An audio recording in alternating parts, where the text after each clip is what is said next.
Hello आई भैया हम अरविंद यादव तमाम भोजपुरी श्रोता दर्शक लोग के हाथ जोड़ के नमस्कार बा।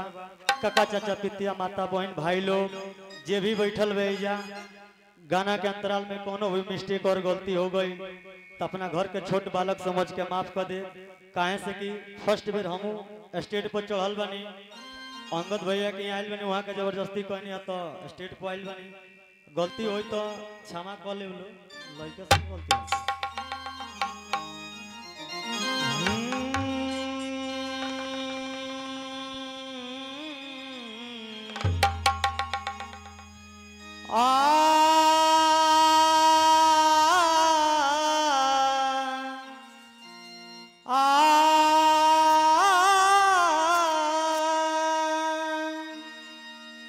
पारिवारिक गाना बा कि दरी दरी के ठोकर हर खिया देला रोटी रे, कि दरी दरी के ठोकर हर खिया देला रोटी रे। प्रभु भाव भजन के भुला देला रोटी रे, प्रभु भाव भजन के भुला देला रोटी रे।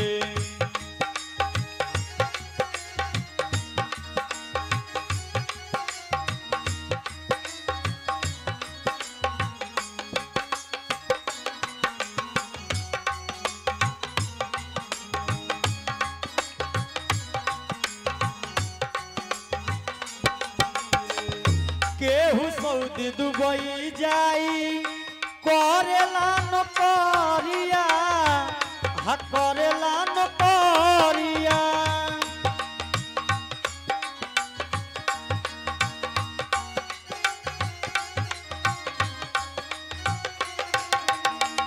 केहू सऊदी दुबई जाई करेला नौकरिया, हा करेला नौकरिया।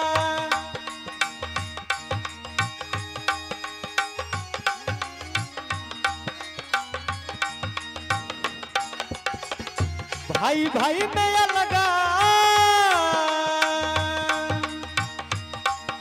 भाई भाई में लगा हर करा देला रोटी रे।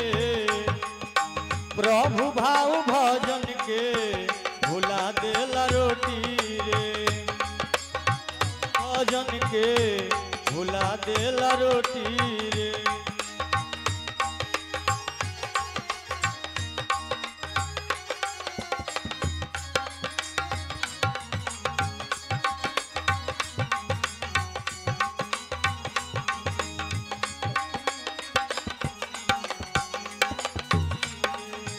रोटी के खातिर लोग बनी जाला चोर जी, हा बनी जाला चोर जी।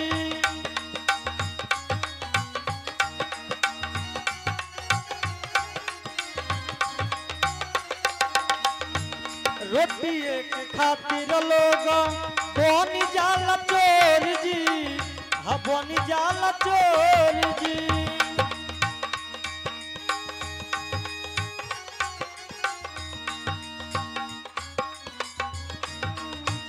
भाई भाई में दुश्मनी,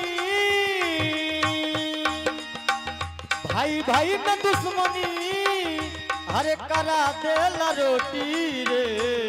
प्रभु भाव भजन के भुला देला रोटी रे,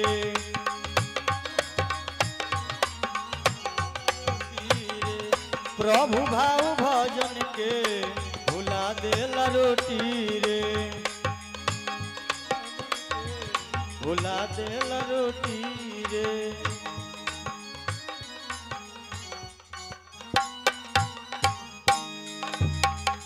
चलिए दोस्तों।